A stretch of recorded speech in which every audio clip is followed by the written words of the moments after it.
Live and local with coverage you can count on. This is WNEM TV5 News at 5:30. Tell you something, what's really going to be fun? I'm right now suing Univision for $500 million, and I want to tell you, we're going to win a lot of money because of what they do. Outspoken Republican presidential candidate Donald Trump lashing out Hispanic media members while visiting the U.S.-Mexico border today to bring attention to illegal immigration and gain Hispanic voters. Since announcing his candidacy, he's been dogged by fellow Republicans for comments he's made calling Mexican immigrants rapists and criminals. Don Champion has more from Laredo, Texas. We're just discussing that, but we have a tremendous danger on the border with the illegals coming in. Yes. Republican presidential candidate Donald Trump visited the U.S.-Mexico border in Texas to call attention to illegal immigration.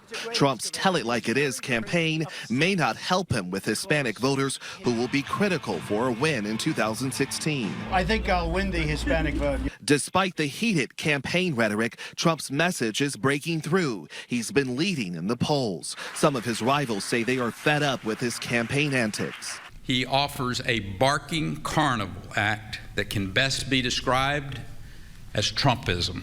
Trump says if elected, he will build a wall along the border with Mexico to keep illegal immigrants out.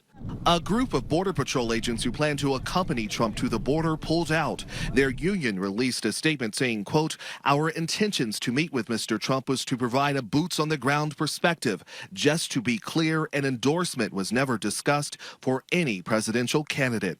Don Champion, CBS News, Laredo, Texas. Trump says he may consider an independent run if Republicans are not supportive. And social media continues to buzz about Trump's antics, with hundreds posting on our Facebook page. Keeping tabs on all the activity is Meg McLeod. She's at the social media desk with more. Meg. And you know what, David and Carrie, it's been hard keeping up with all of these comments. Even though we're still 7 months away from the Iowa caucuses, plenty of people are already taking swings at each other over their thoughts on the presidential candidates. Our Facebook and Twitter have become a battleground for flying comments, especially surrounding Donald Trump. Here's what some of you are saying. Melissa posted, "I can't believe he is in the lead in the polls," calling those who support his, quote, "prejudice comments idiots." Scott thinks, "Listen to Trump. He's honest. He tells it like it is. And he's not asking for campaign money either. He's paying for it with his own money."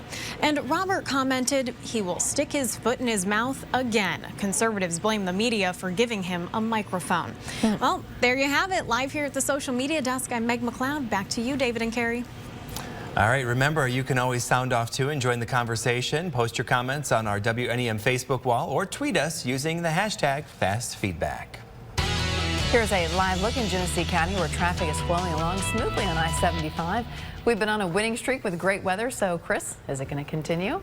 Yes, Carrie, it will continue. We do have a few minor speed bumps in the forecast, but the nice weather in large part is here to stay. We'll take you to your First Warn 5 Sky Tracker, and we'll actually go back a slide here and show you your Sky Tracker. Hardly a cloud to be found again around mid-Michigan today. Just a few light sprinkles and maybe a moderate shower or two passing through the area at the current time, but no big deal here. And we're going to move out to a wider view here and show you what we're watching off to the northwest and parts of the Dakotas. We will see this slide through our area as a cold front sometime on Saturday, but for now, we'll enjoy the nice weather while we have it. Here's your highs today, mostly in the lower to mid 80s, a few locations across near the lakeshore in the 70s today. We'll take you to current conditions around the area. 85 degrees in Flint, clouding up a little bit in Midland at 83. We'll take you over to Bay City where it's also 83 and a bit more cloudy, and 81 degrees in Saginaw. Here's your next 5 hours. We'll carry the mild temperatures through the 9 o'clock hour and then dip down into the 60s by 10 o'clock. We'll fall back into the upper 50s and lower 60s tonight.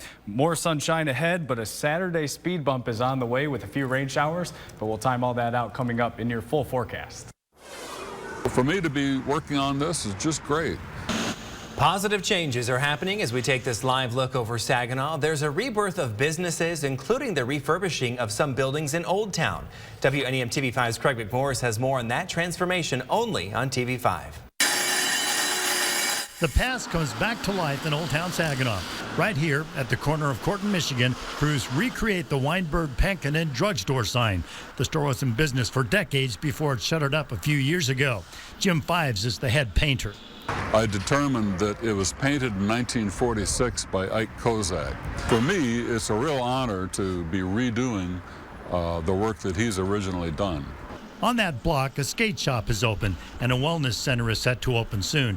Taking a look at some of the other businesses in the area that are open or soon will be include a smoothie shop, a brewing company, a distillery, and a pizzeria, not to mention some new brownstones to live in.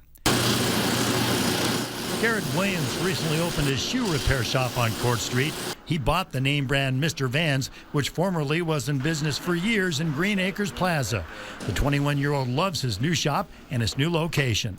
I think it's great, I'm glad they're redoing the outside, and I just think that to bring people down here and not only just come down to the bars, but come down and get your shoes fixed. They're opening a salon right at the corner there. Meanwhile, apparently business is in the blood of Williams. His grandmother used to be a business owner in Saginaw. He's excited to be right in the middle of this revitalization effort going on in Old Town. One reason why I moved down here was because of her. She had a successful business down here, and I plan on doing the same. Reporting from Saginaw, Craig McMorris, WNEM-TV 5. An Ann Arbor businessman bought the former drugstore and is remodeling it to bring new businesses to Saginaw's Old Town. Across Michigan, General Motors is under investigation by the feds, and it all stems from selling used cars that have recalls on them. The Federal Trade Commission began the probe back in June. Under federal law, the sale of new cars with unfixed recalls is illegal. However, dealers can legally sell used cars that have not been fixed. A GM spokesperson says they are cooperating with the investigation. At this time, it's unclear what the agency is looking into or what law may have been broken. If your child wants to be a Detroit Pistons entertainer, now's the chance. The team is giving youth the opportunity and space to train in dance, cheer, and gymnastics. The team announced today that they are opening a performing arts center in Rochester Hills. The center will cater to Detroit area youth interested in training under Pistons entertainment programs. In more local news, some much-needed money to support children's education and activities has been granted to a Mid-Michigan museum. The Children's Museum in Saginaw was awarded a $24,000 grant from the PNC Foundation. The money will go to pre-K educational programs at the museum, as well as teacher development programs in the Saginaw School District. Folks, we're grabbing a Coney dog and helping a good cause. It's National Hot Dog Day, and for a $5 donation today at the Hospital Hospitality House of Saginaw, you got a Coney loaded with Judy Kinkle's famous sauce, chips, a cookie, and a beverage. The money raised helps to support the organization, which provides a home away from home for families and patients who travel to Saginaw for medical care. The patient's health can improve much more quickly when they have a family member that's there to hear the instructions that the doctor's giving, let alone the support of having a family member right there with them. Now, if you didn't make it out to today's event, but you want to donate, check out our Hot Links page for more details. Well, car owners on edge after Chrysler announced some scary details about how their car's computer systems can be hacked. And that scary reality is hitting owners right here in mid-Michigan. Is there a solution to the problem? Find out tonight at 6. I hear the most god-awful piercing scream that I've ever heard in my life. A dog owner goes head-to-head with an alligator to save her pooch. That story still ahead. And are we ever really off the clock? A new survey finds many people are now working even when they're not at work. So is there a culprit? Find out coming up. A Michigan couple that challenged the state's ban on same-sex marriage is getting ready to get married, and they're getting their wedding cake at a mid-Michigan location. I'll have that story coming up.